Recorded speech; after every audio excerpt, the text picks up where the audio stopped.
안녕하세요. 누워서 잠을 청하려다가 도저히 잠이 오질 않아 이렇게 글을 적어 사연을 보내봅니다. 저는 28살이에요. 결혼을 앞두고 있었죠. 저는 예정대로라면 올해 꽃이 만개하는 그 예쁜 계절 4월의 신부가 될 예정이었습니다. 그러나 지금은 모든 결혼 준비가 멈췄죠. 제게 일어난 어떤 드라마 같기도 하고 비극적인 만남 하나로 말이죠. 그 시작은 지금으로부터 3주 전이었습니다. 전 남자친구로부터 꿈꿔왔던 프로포즈를 받았어요. 오랜 기간 만나온 남자친구이기도 하였고, 저 또한 남자친구를 정말 많이 사랑했기 때문에 당연히 결혼하자는 요청을 아주 기쁘게 받아들였습니다. 상견례까지 일사천리로 이어졌어요. 양가의 분위기는 매우 좋았습니다. 예비 시댁에서도 저를 무척이나 마음에 들어 하셨고, 저희 부모님도 마찬가지로 예비 사위인 남자친구를 정말 마음에 쏙 들어 하셨어요. 양쪽 부모님들 모두가 천생연분이고 잘 만났다며 칭찬으로 일색이었죠. 제게는 2살 어린 남동생이 있습니다.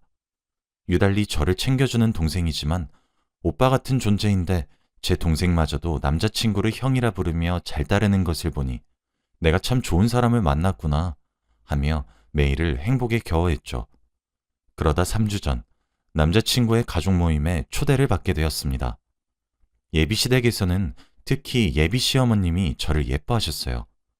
제게 초대를 하면서 제이야, 부담스러우면 오지 않아도 괜찮아. 정말 괜찮단다.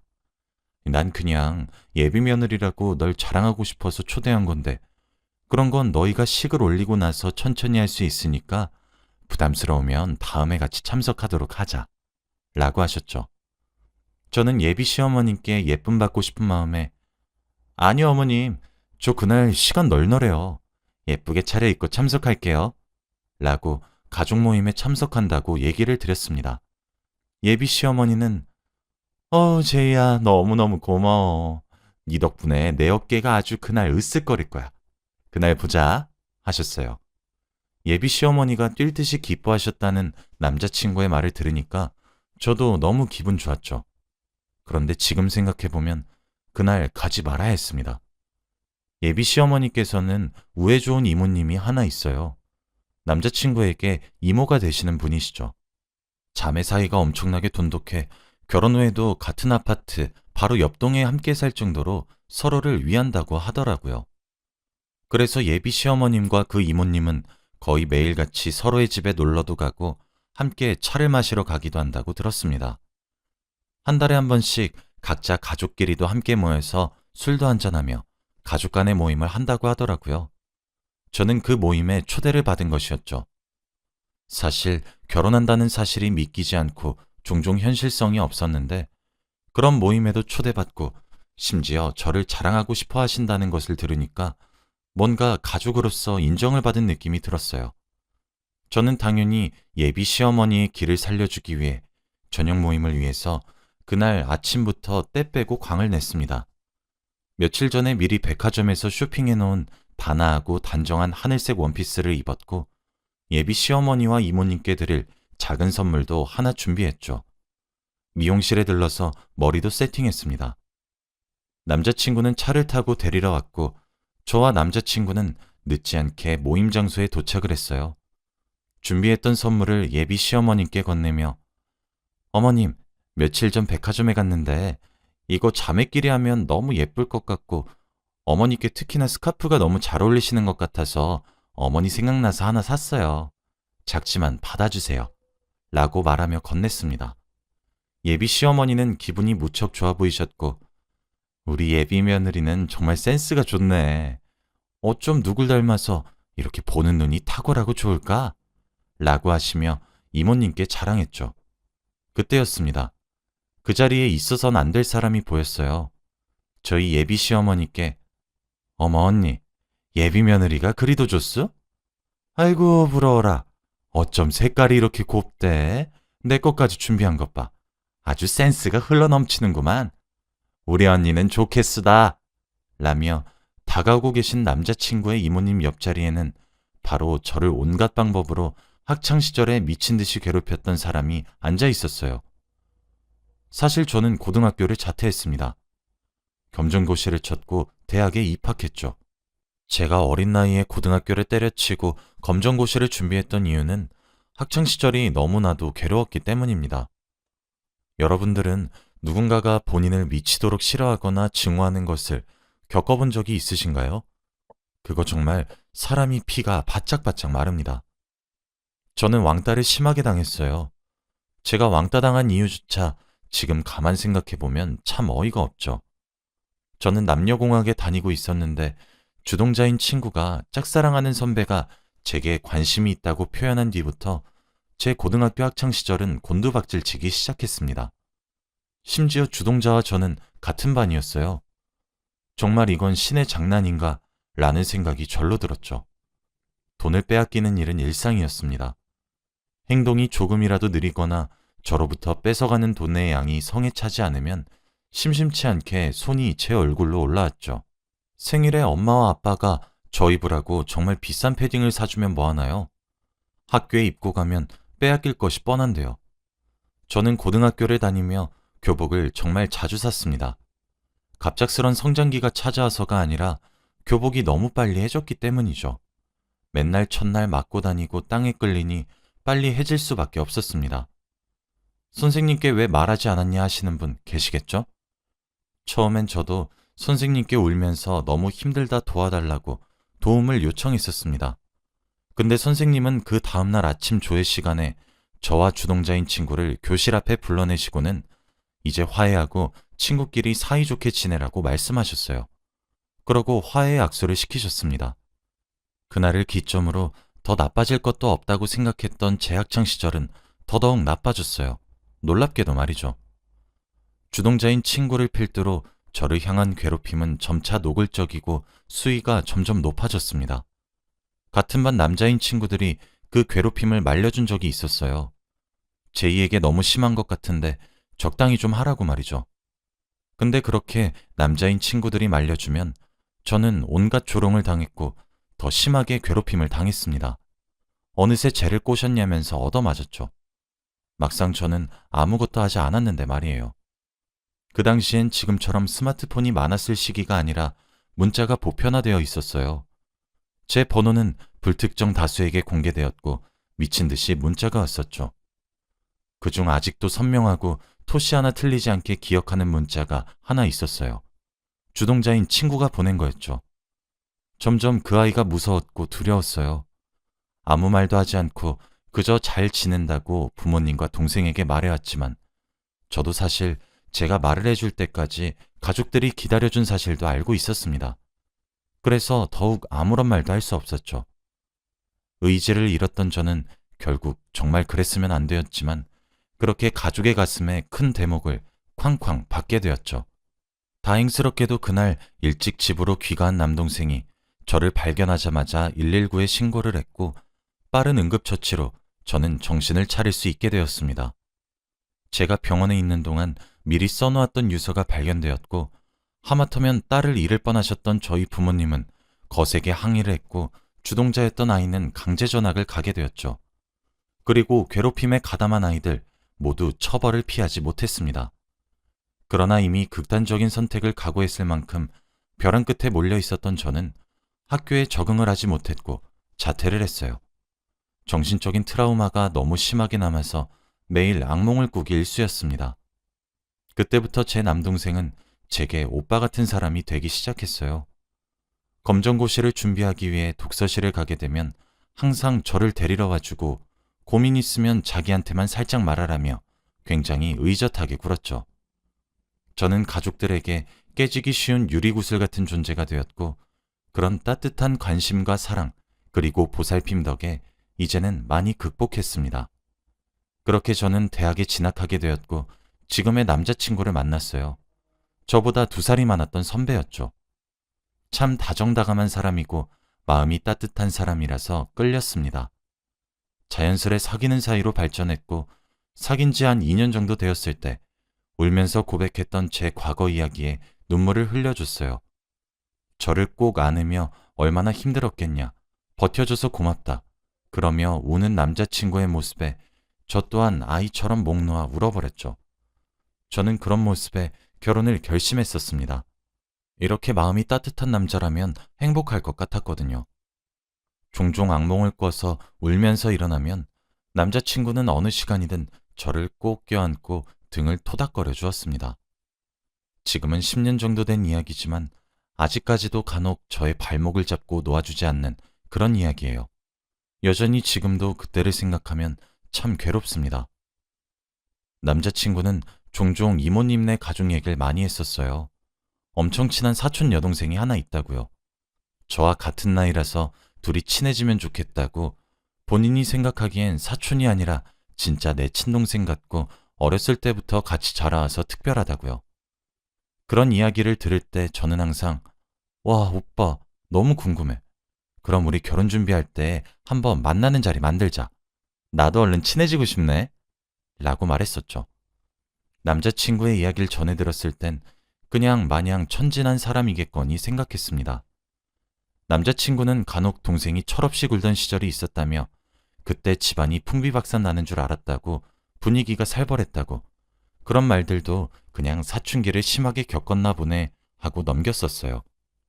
그런데 우연도 이런 우연이 있을까요?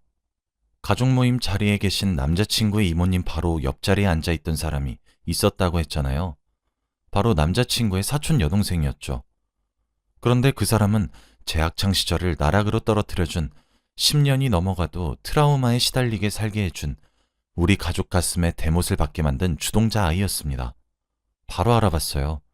어떻게 그 얼굴을 잊을 수 있겠습니까? 별로 변하지도 않았더군요. 그 아이도 저를 바로 알아본 듯 했습니다.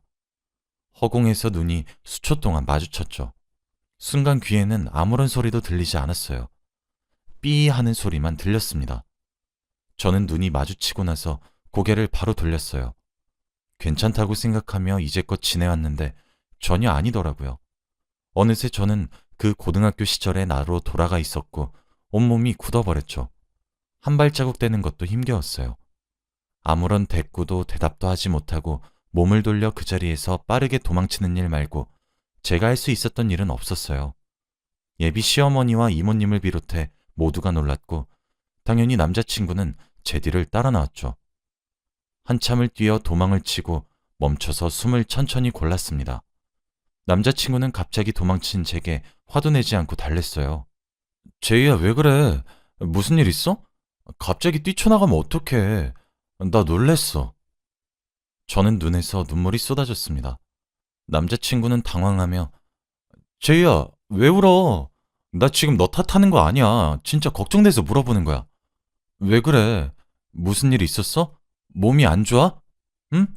울지 마. 제이야, 내가 어떻게 해줄까? 응? 하며 옆에서 안절부절 못하며 달래기 바빴죠. 저는 한참을 소리 없이 눈물만 뚝뚝 흘리고 있었습니다. 저는 차마 떨어지지 않는 입으로 겨우겨우 말했어요. 오빠, 저번에 내가 해준 이야기 기억나? 나 검정고시 친 이유. 나 고등학교 시절에 너무 힘들었다고 해준 이야기 있잖아. 그거 기억나? 남자친구는 응, 응. 근데 갑자기 그 이야기가 왜? 저는 그때 내가 주동자였던 애 오빠한테 말 안 해줬지? 남자친구는 응, 그렇지. 근데 정말 갑자기 왜 그래? 저는 걔야 라고 했어요. 남자친구는 뭐가? 라고 되물었고 저는 눈을 질끈 감고 소리쳤죠. 걔라고. 오늘 가족 모임 오빠 이모님 옆자리에 앉아있던 걔. 오빠가 아끼는 친동생 같다던 사촌 여동생. 걔가 그 주동자라고. 남자친구의 눈은 경악으로 물들었고 저희 둘은 한동안 아무런 말도 하지 않았습니다. 침묵의 시간이 찾아왔고 저는 오빠 미안해. 나 먼저 갈게. 그리고 우리 결혼은 없던 일로 하자. 앞으로 오빠 얼굴 보기도 힘들 것 같아. 정말 미안. 나 먼저 가볼게. 하고 저는 택시를 잡아 집으로 향했습니다. 저는 오늘 남자친구 가족 모임에 가겠다고 아침부터 한껏 꾸미고 나왔는데 울어서 눈이 퉁퉁 부은 채로 집으로 차마 못 들어가겠더라고요. 그러다 동생에게 전화를 걸었어요. 집 앞으로 나오라고 말이죠. 동생 얼굴을 보자마자 뭔가 긴장이 풀렸습니다. 안심이 되더라고요. 듬직한 모습을 보니까요. 다리에 힘이 풀려서 휘청거리자 동생은 화들짝 놀라서 제게 뛰어와서 저를 부축했어요. 저는 동생에게 술을 먹자고 했습니다. 하고 싶은 말이 있는데 가족들한테 말하기 전에 너한테 먼저 말하는 것이라며 용기가 안 나니 술 한 잔만 먹으며 얘기를 하자고 했죠. 동생도 심상치 않은 이야기란 걸 눈치챈 것인지 알겠다고 말을 하며 저희는 집 근처 이자카야로 갔습니다. 저는 그날 제게 일어났었던 일련의 이야기들을 버벅거리며 하나씩 천천히 얘기해 나갔고 이야기가 진행되면 될수록 동생의 표정은 점차 어두워져만 갔어요. 저는 어떻게 해결해야 할지 모르겠다고 두 손에 얼굴을 묻은 채로 엉엉 울었고 동생은 그저 제 옆에 앉아서 아무런 말 없이 제 어깨를 토닥여 주었죠. 동생은 누나, 이거 진짜 숨겨서 될 문제 아닌 건 알고 있지? 이거 말야 누나 평생이 달린 문제야. 엄마랑 아빠한테 말하자. 누나가 말하기 힘들면 내가 옆에서 같이 말해줄게. 나 믿지? 만약에 그쪽에서 찾아와도 내가 책임지고 모두 막아줄게. 그러니까 걱정하지 말고 그만 좀 울어. 내가 도와줄 테니까 우리 같이 말하자. 응? 이라며 저를 달랬어요. 그 길로 곧장 집으로 돌아갔고 버벅거리면서 말을 제대로 못하는 저를 대신해 동생은 부모님께 모든 사실을 알렸고 부모님도 충격에 빠지셨죠. 그렇게 그날 저희 결혼은 파토가 났습니다. 저희 부모님은 예비 시댁이 되었을지도 모를 남자친구의 집에 연락을 드려서 간추려서 상황을 전달했고 절대 저를 그 집안에 시집을 보낼 수 없다고 강경한 태도를 비추셨죠. 남자친구의 집에서는 아들의 말을 한번 들어보아야 할 것 같으니 잠시 시간을 달라고 했습니다. 그리고는 저번 주에 연락이 오셨어요.